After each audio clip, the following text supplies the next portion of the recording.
هو الحب خلص؟ سؤال بسيط، بس يمكن ناس كتير سألوه بعد فترة من ارتباط أو خطوبة، مش بعد خناقة كبيرة ولا بعد مشكلة ضخمة، لكن بعد يوم عادي جدا، يوم ما فيهوش نفس لهفة البدايات ولا نفس كمية الكلام ولا نفس الحماس، مجرد يوم طبيعي. والغريب إن ناس كتير بتخاف من اليوم العادي أكتر ما بتخاف من المشكلة نفسها، لأننا اتعلمنا إن الحب لازم يبقى مشتعل طول الوقت، ولازم يبقى فيه شوق طول الوقت، واهتمام طول الوقت، وكلام حلو طول الوقت. ولما ده ما يحصلش بنبدأ نسأل، هو في حاجة غلط؟ طيب هو احنا اتغيرنا؟ طيب هو الحب خلص فعلا؟ أهلا بيكم في حلقة جديدة من لسه بتنفس، ومعاكم فاطمة عادل. النهاردة عايزة أتكلم عن حاجة يمكن ناس كتير عايشاها ومش فاهمة سببها. ليه أول ما العلاقة تدخل مرحلة طبيعية بنبدأ نقلق؟ وليه أول ما الحب يبقى أهدى شوية بنحس إن في مشكلة؟ وليه المجتمع حوالينا خلينا مقتنعين إن العلاقة الناجحة لازم تبقى مليانة مشاعر ضخمة طول الوقت؟ أنا فاكرة مرة سمعت جملة وقفت قدامها شوية: أنا مش عايز شخص عمره ما يزهق مني، أنا عايز شخص حتى وهو زهقان يفضل يختارني. في الأول حسيتها جملة رومانسية، لكن كل ما فكرت فيها أكتر اكتشفت إنها واقعية بشكل مؤلم.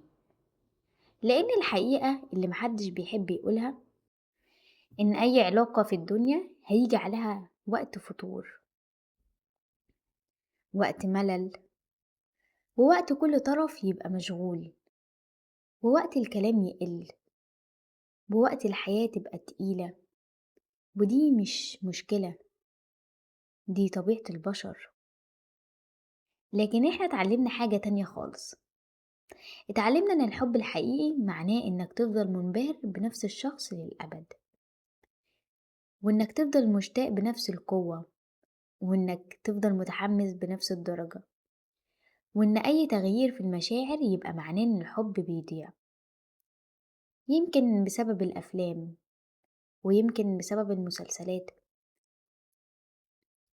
ويمكن بسبب السوشيال ميديا، ويمكن بسبب القصص اللي بنسمعها.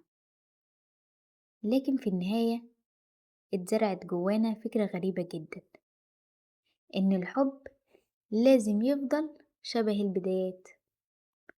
ومحدش قالنا ان البدايات ليها طبيعة مختلفة. البدايات فيها اكتشاف، وفيها فضول، وفيها غموض، وفيها شوق لمعرفة الشخص اللي قدامك. كل حاجة جديدة، كل حاجة مثيرة، كل حاجة لسه بتتفتح.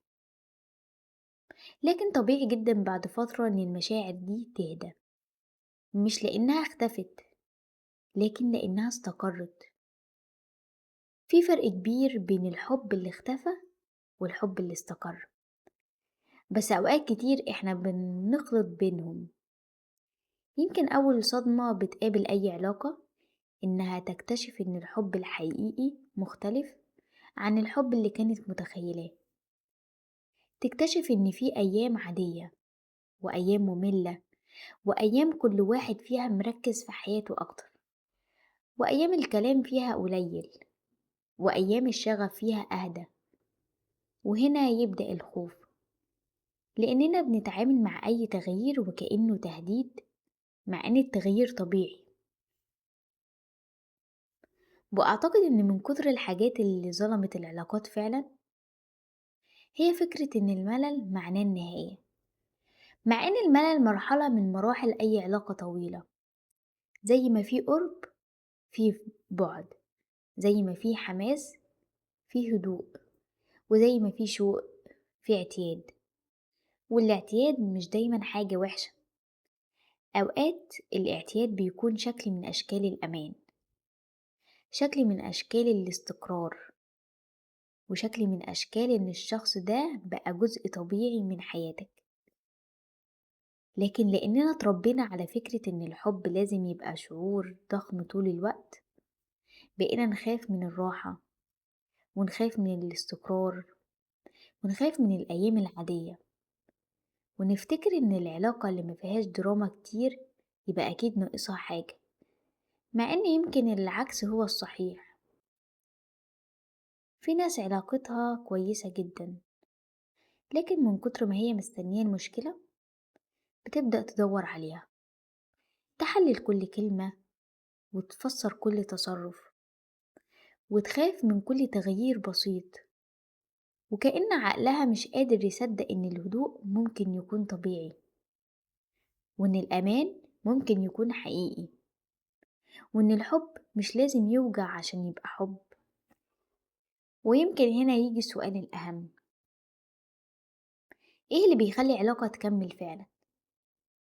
هل المشاعر؟ طيب هل الشغف؟ ولا هل اللهفة؟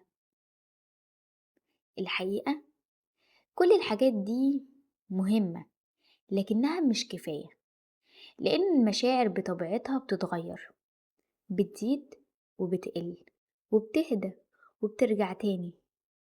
لكن اللي بيخلي العلاقة تعيش فعلا هو الاختيار، إنك كل شوية تختار الشخص ده من جديد، بعد ما شفت عيوبه وشاف عيوبك، بعد ما انتهت دهشة البدايات، وبعد ما بقى شخص متوقع، بعد ما الحياة بقت أكتر واقعية، بعد ما ظهرت الضغوط والمسؤوليات. بعد كل ده لسه بتختاره. وعشان كده بحس إن الحب الناضج مش بيقول أنا عمري ما هزهق منك، لأن دي مش حقيقة. الحب الناضج بيقول أكيد هيجي وقت أزهق، وأكيد هيجي وقت أتضايق، وأكيد هيجي وقت أكون مشغول، لكن رغم كل ده أنا لسه بختارك. ودي جملة مختلفة تماما. يمكن العلاقات الكتير اللي بتنتهي مش بتنتهي لأن الحب اختفى، يمكن بتنتهي لأن أصحابها كانوا مستنيين منه حاجة مستحيلة، كانوا مستنيين البدايات تفضل كما هي، وكانوا مستنيين المشاعر تفضل ثابتة، وكانوا مستنيين الحياة ما تتغيرش. ولما الحياة عملت اللي بتعمله طبيعي افتكروا إن في مشكلة. لكن الحقيقة إن الحب مش مجرد شعور جميل بنحسه، الحب رحلة، والرحلة فيها مراحل، فيها أيام سهلة، وفيها أيام صعبة، وفيها أيام مبهرة، وفيها أيام عادية جدا. والأيام العادية دي مش دليل إن الحب انتهى، أحيانا بتكون دليل إنه بقى حقيقي. وفي النهاية يمكن المشكلة مش إن الحب بيتغير، يمكن المشكلة إن محدش قالنا إنه هيتغير أصلا. فضلنا نقيس الحب الحقيقي بمشاعر البدايات، ونخاف من الهدوء، ونشك في الاعتياد، ونعتبر الملل علامة خطر، مع إن الحب الحقيقي يمكن يبدأ فعلا بعد ما تهدي كل الضوضاء دي، بعد ما كل واحد يشوف التاني على حقيقته، وبعد ما تنتهي دهشة البداية، ويبقى السؤال الوحيد هل لسه بختارك؟ والإجابة كانت يبقى يمكن الحب لسه موجود أكتر ما احنا متخيلين. كانت معاكم فاطمة عادل من لسه بتنفس.